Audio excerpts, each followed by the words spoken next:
사랑하는 성도 여러분, 추석 명절을 맞이하여 주님의 이름으로 문안드립니다. 김바울 목사입니다. 지금 여러분의 집에는 어떤 풍경이 펼쳐지고 있습니까? 송편 찌는 향기, 전 부치는 소리, 가족들의 웃음소리가 들려오시는지요? 그런데 잠시 멈춰서 생각해 봅시다. 왜 우리는 해마다 이렇게 정성껏 음식을 준비하고 긴 귀성길을 마다하지 않고 가족에게로 향할까요? 그 안에는 인간의 가장 본능적인 감정이 숨어 있습니다. 바로 감사입니다. 놀랍게도 성경에도 추석과 똑같은 절기가 있습니다. 바로 초막절, 수장절입니다. 하지만 결정적인 차이가 하나 있습니다. 우리 조상들은 그 감사를 돌아가신 조상에게 향했지만 성경은 진짜 감사는 하늘을 향해야 한다고 말합니다. 신명기 8장 18절 함께 보시겠습니다. 내 하나님 여호와를 기억하라. 그가 내게 재물 얻을 능력을 주셨음이라. 오늘 우리는 4가지 질문을 함께 나눌 것입니다. 추석과 성경의 절기는 어떻게 연결되는가? 진짜 풍성함의 비밀은 무엇인가? 가족이 모이는 이 시간을 어떻게 화해의 기회로 만들 것인가? 우리의 풍성함을 이웃과 어떻게 나눌 것인가? 이번 추석이 단순히 음식 먹고 차례 지내는 시간으로 끝나지 않기를 바랍니다. 하늘의 은혜를 깨닫고 가족과 화해하고 이웃과 나누는 거룩한 절기가 되기를 소망합니다. 사랑하는 성도 여러분, 추석하면 무엇이 떠오르십니까? 보름달, 송편, 차례상, 성묘, 그리고 고향으로 향하는 긴 귀성길. 여러분께 놀라운 사실 하나를 말씀드리겠습니다. 이 추석이라는 명절이 성경의 절기와 놀랍도록 닮아 있다는 것입니다. 추석은 음력 8월 15일, 한가위라고도 부르는 우리 민족 최대의 명절입니다. 벼가 익어가고 과일이 풍성하게 열리는 가을 한복판. 우리 조상들은 한 해 동안 땀 흘려 가꾼 곡식을 거두어들이며 하늘에 감사했습니다. 그런데 성경에도 이와 똑같은 절기가 있습니다. 바로 초막절, 다른 말로 수장절입니다. 출애굽기 23장 16절을 함께 보겠습니다. 수장절을 지키라. 이는 내가 수고하여 이룬 것을 연말의 밭에서부터 거두어 저장함이니라. 수장절이라는 말 보이십니까? 거두어 저장한다는 뜻입니다. 1년 동안 농사지은 모든 곡식과 과일을 다 거두어들이는 때입니다. 우리의 추석과 정확히 같은 의미입니다. 더 놀라운 건 절기를 지키는 방식입니다. 이스라엘 백성들은 초막절이 되면 온 가족이 모여 나뭇가지로 초막을 만들어 그곳에서 일주일을 살았습니다.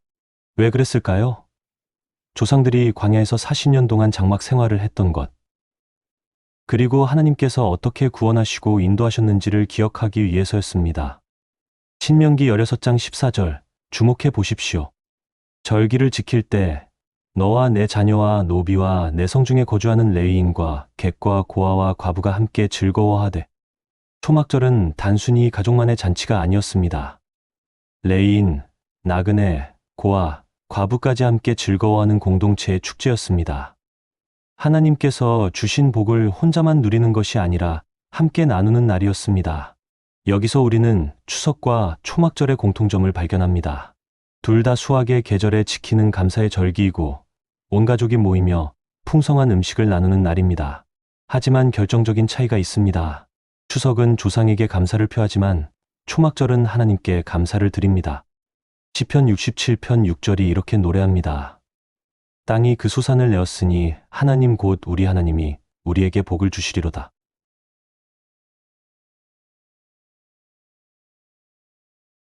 그러므로 이번 추석 우리의 감사를 올바른 곳으로 향하게 합시다. 조상이 아니라 조상을 창조하신 하나님께, 땅이 아니라 땅을 만드신 창조주께 감사를 드립시다. 사랑하는 성도 여러분, 추석이 되면 우리는 풍성한 밥상을 차립니다. 각종 나물, 전, 탕, 그리고 핵국식으로 빚은 송편까지 상 위에 가득합니다. 그런데 질문 하나 드리겠습니다.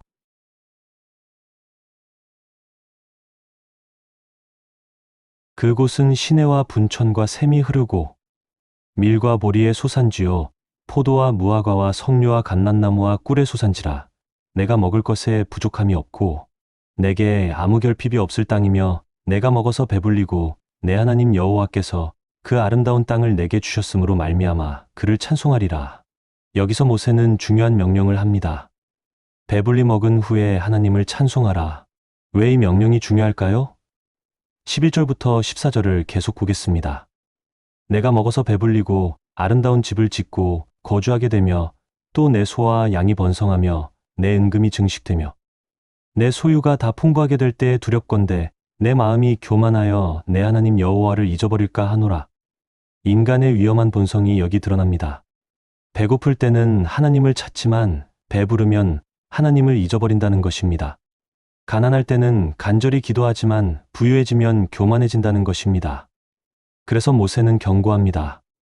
17절과 18절입니다. 또 두렵건대 내가 마음에 이르기를 내 능력과 내 손의 힘으로 내가 이 재물을 얻었다 할까? 하노라. 내 하나님 여호와를 기억하라. 그가 내게 재물 얻을 능력을 주셨음이라. 바로 이것입니다. 풍성함의 비밀이 여기 있습니다. 우리가 재물을 얻은 것은 우리의 능력 때문이 아니라 하나님께서 그 능력을 주셨기 때문입니다. 우리가 일할 수 있는 건강, 지혜, 기회, 환경, 모든 것이 하나님께로부터 온 것입니다. 여러분, 잠시 생각해 보십시오. 직장이 있습니까?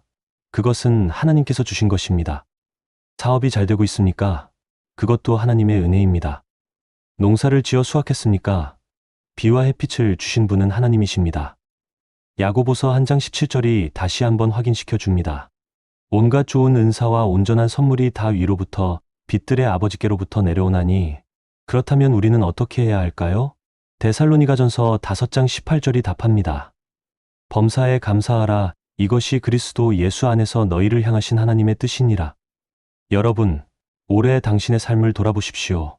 모든 것이 순탄했습니까? 아마 어려움도 있었을 것입니다. 실패도, 아픔도 있었을 것입니다. 하지만 그럼에도 불구하고 지금 이 순간 우리가 살아있다는 것, 가족이 함께 모였다는 것, 먹을 것이 있다는 것, 이 모든 것이 감사의 제목입니다. 빌립보서 4장 6절과 7절 함께 보시겠습니다. 아무것도 염려하지 말고 다만 모든 일에 기도와 간구로 너희 구할 것을 감사함으로 하나님께 아뢰라. 그리하면 모든 지각에 뛰어난 하나님의 평강이 그리스도 예수 안에서 너희 마음과 생각을 지키시리라. 감사하면 무슨 일이 일어납니까? 하나님의 평강이 우리 마음을 지킵니다. 감사는 단순히 예의가 아닙니다. 감사는 우리 영혼을 살찌우는 영적 양식입니다. 그러므로 이번 추석 밥상 앞에 앉기 전에 잠시 멈추십시오. 그리고 가족과 함께 기도하십시오. 하나님 아버지, 이 모든 음식을 주신 것을 감사드립니다. 우리가 일할 수 있는 건강을 주시고 땅이 소산을 내게 하시고 이렇게 가족이 함께 모일 수 있게 하신 것을 감사드립니다. 그 짧은 기도 한마디가 평범한 식사를 거룩한 예배로 바꿉니다. 풍성함의 진짜 비밀은 많이 가진 것이 아니라 가진 것에 대해 하나님께 감사하는 마음입니다. 사랑하는 성도 여러분, 추석이 되면 수백만 명이 고향을 향합니다. 몇 시간씩 막힌 길을 기다리면서도 말입니다. 왜 그럴까요? 가족이 그립기 때문입니다. 하지만 솔직히 고백해야 할 것이 있습니다. 모든 사람이 추석을 기쁘게 맞이하는 것은 아닙니다. 어떤 이들에게 추석은 설렘이 아니라 두려움의 시간입니다. 가족을 만나는 것이 기쁨이 아니라 부담입니다. 형제 간의 오래된 갈등, 부모와 자녀 사이의 오해, 재산 문제로 인한 다툼. 이런 상처들이 명절만 되면 다시 수면 위로 떠오릅니다. 성경에도 가족 간의 갈등 이야기가 많이 나옵니다. 그중 가장 유명한 이야기, 바로 탕자의 비유입니다. 둘째 아들이 아버지에게 재산을 달라고 했습니다. 이것은 아버지, 빨리 돌아가시면 좋겠습니다라는 말과 같았습니다. 얼마나 상처가 되는 말입니까? 아버지는 재산을 나누어 주었고 아들은 먼 나라로 떠나 모든 것을 탕진했습니다. 결국 돼지치는 종이 되어 돼지먹이라도 먹고 싶을 정도로 비참해졌습니다. 그때 그는 정신을 차렸습니다. 내 아버지 집에는 양식이 풍족한데 나는 여기서 굶어 죽는구나. 그리고 아버지에게로 돌아갔습니다. 여기서 주목하십시오. 아직도 거리가 먼데 아버지가 그를 보았습니다. 아버지는 매일 문 밖에서 아들이 돌아오기를 기다렸던 것입니다. 아버지는 측은히 여겨 달려가 목을 안고 입을 맞추었습니다. 그리고 외쳤습니다. 제일 좋은 옷을 입히고 손에 가락지를 끼우고 발에 신을 신기라. 살진 송아지를 잡으라. 이내 아들은 죽었다가 다시 살아났으며 내가 잃었다가 다시 얻었노라. 사랑하는 성도 여러분, 이 장면을 상상해 보십시오. 아버지는 충분히 화낼 수 있었습니다. 내가 감히 이 집에 다시 발을 들여놓느냐고 말할 수 있었습니다. 하지만 아버지는 달려가 안아주었습니다. 용서했습니다. 아들의 자격을 회복시켜 주었습니다. 이것이 바로 하나님의 마음입니다. 우리가 하나님께 상처를 드렸지만 하나님은 여전히 우리를 기다리시고 우리가 돌아오면 달려가 안아주십니다. 골로새서 3장 13절 말씀입니다. 주께서 너희를 용서하신 것 같이 너희도 그리하고. 여기서 질문이 생길 수 있습니다. 그렇다면 상처 준 사람이 먼저 사과해야 하지 않습니까? 물론 그것이 이상적입니다. 하지만 성경은 우리에게 다른 접근을 제시합니다. 마태복음 5장 23절부터 24절입니다. 예물을 제단에 드리려다가 거기서 내 형제에게 원망 들을 만한 일이 있는 것이 생각나거든. 예물을 제단 앞에 두고 먼저 가서 내 형제와 화목하고 그 후에 와서 예물을 드리라. 누가 잘못했든지 간에 먼저 가서 화목하라는 것입니다. 이번 추석 먼저 손을 내미는 사람이 되십시오. 형님, 그동안 제가 잘못했습니다. 동생아, 내가 너무 심했구나. 미안하다. 아버지, 제가 불효했습니다. 엄마, 사랑합니다. 이 짧은 한마디가 얼어붙은 관계를 녹일 수 있습니다. 잠언 15장 1절이 말합니다. 유순한 대답은 분노를 쉬게 하여도 과격한 말은 노를 격동하느니라. 추석은 단순히 음식을 나누는 날이 아닙니다. 마음을 나누는 날입니다. 용서를 나누는 날입니다. 사랑을 회복하는 날입니다. 오늘 이 추석이 당신 가정의 홍해를 가르고 새로운 시작을 여는 날이 되기를 간절히 소망합니다. 사랑하는 성도 여러분, 추석상에 올라간 음식들을 보십시오. 얼마나 풍성합니까? 송편, 각색 나물, 전, 탕, 과일까지. 한 가족이 다 먹기에도 충분한 양입니다. 그런데 바로 그 순간 우리 주변에는 추석상을 차리지 못하는 이웃들이 있습니다. 독거노인은 혼자 라면으로 명절을 보내고 홀로 사는 청년은 편의점 도시락으로 추석을 맞이합니다. 가난한 가정은 아이들에게 송편 하나 사주지 못해 마음 아파합니다. 성경은 이런 상황에서 우리에게 무엇을 말씀하십니까? 신명기 16장 14절 다시 한번 보겠습니다. 절기를 지킬 때 너와 내 자녀와 노비와 내 성중에 거주하는 레위인과 객과 고아와 과부가 함께 즐거워하되. 주목하십시오. 초막절을 누구와 함께 지키라고 했습니까? 자녀와 노비만이 아닙니다. 레위인, 나그네, 고아, 과부까지 함께 즐거워하라고 했습니다. 하나님께서는 이스라엘 백성들에게 명령하셨습니다. 너희만 잘 먹고 잘 지내는 것이 아니라 사회의 가장 약한 사람들과 함께 기쁨을 나누라고 하셨습니다. 레위기 19장 9절부터 10절, 놀라운 말씀입니다. 너는 반 모퉁이까지 다 거두지 말고 내 떨어진 이삭도 줍지 말며 가난한 사람과 거류민을 위하여 버려두라. 자기 밭의 곡식을 다 거두지 말라는 것입니다. 왜 그럴까요? 가난한 사람이 와서 주울 수 있도록 하기 위함입니다. 이것이 바로 룻기 이야기의 배경입니다. 잠언 19장 17절은 이렇게 말합니다. 가난한 자를 불쌍히 여기는 것은 여호와께 꾸어드리는 것이니 그의 선행을 그에게 갚아주시리라. 가난한 자를 돕는 것은 하나님께 꾸어드리는 것이라는 놀라운 선언입니다. 마태복음 25장에는 더욱 강력한 말씀이 있습니다. 예수님께서 말씀하십니다. 내가 진실로 너희에게 이르노니 너희가 여기 내 형제 중에 지극히 작은 자 하나에게 한 것이 곧 내게 한 것이니라. 가난한 이웃을 돕는 것은 단순히 선행이 아니라 예수님을 섬기는 것입니다. 히브리서 13장 16절도 명확하게 말합니다. 오직 선을 행함과 서로 나누어 주기를 잊지 말라. 이 같은 제사는 하나님이 기뻐하시느니라. 그렇다면 우리는 이번 추석에 무엇을 할 수 있을까요? 실천적인 제안을 드리겠습니다. 첫째, 추석 음식을 이웃과 나누십시오. 송편을 빚으면 옆집 할머니에게도 한 접시 가져다 드리십시오. 작은 나눔이지만 그 사람에게는 큰 위로가 됩니다. 둘째, 명절 선물을 혼자 사는 이웃에게도 전하십시오. 과일 한 박스가 외로운 이웃에게는 당신을 기억하고 있습니다라는 따뜻한 메시지가 됩니다. 셋째, 전화 한 통을 하십시오. 혼자 계실 것 같은 지인에게 추석 잘 보내고 계세요? 라고 물어보십시오. 그 짧은 통화가 누군가에게는 명절의 유일한 위로가 될 수 있습니다. 넷째, 시간을 나누십시오. 독거노인을 방문해서 짧게라도 함께 시간을 보내십시오. 당신의 시간이 가장 귀한 선물이 될 수 있습니다. 고린도후서 9장 7절이 말합니다.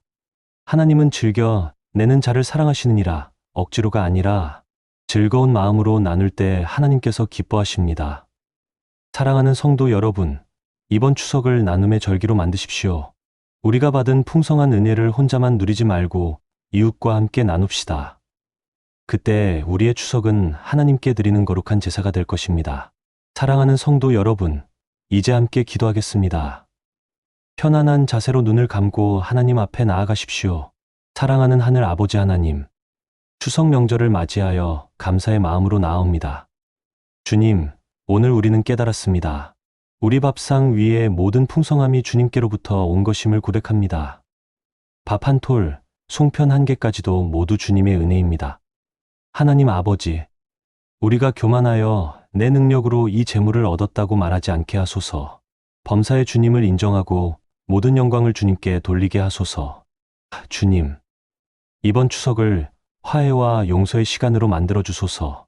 오랫동안 풀지 못했던 가족 간의 갈등을 주님의 사랑으로 녹여주시옵소서. 탕자의 아버지처럼 먼저 달려가 안아주는 사랑을 우리에게도 부어주시옵소서. 작은 미소 하나, 따뜻한 말 한마디로 얼어붙은 관계를 녹이는 기적이 일어나게 하소서. 하나님 아버지, 우리의 풍성함을 이웃과 나누게 하소서. 혼자 외롭게 명절을 보내는 이웃을 기억하게 하시고, 가난하여 추석상을 차리지 못하는 가정을 돌아보게 하소서. 작은 나눔을 통해 이웃에게 주님의 사랑을 전하는 통로가 되게 하소서. 주님, 이번 추석이 단순히 음식을 나누는 날로 끝나지 않게 하소서. 하늘의 은혜를 깨닫고 가족과 화해하고 이웃과 나누는 거룩한 절기가 되게 하소서. 우리 각 가정에 주님의 평강과 기쁨이 충만하게 하소서. 이 모든 기도를 우리 주 예수 그리스도의 이름으로 간절히 기도드립니다. 아멘. 사랑하는 성도 여러분, 오늘 우리는 추석의 진짜 의미를 함께 나눴습니다. 하늘의 은혜에 대한 감사, 가족과의 화해와 용서, 이웃과의 나눔. 이번 추석이 여러분과 여러분의 가정에 특별한 축복의 시간이 되기를 기도합니다. 복된 추석 명절 보내시고 하나님의 은혜가 여러분과 여러분의 가정에 늘 함께 하시기를 축복합니다.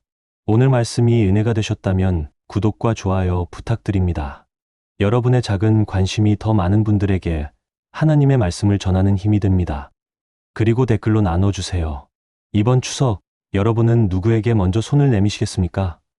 어떤 이웃과 함께 감사를 나누시겠습니까? 감사합니다.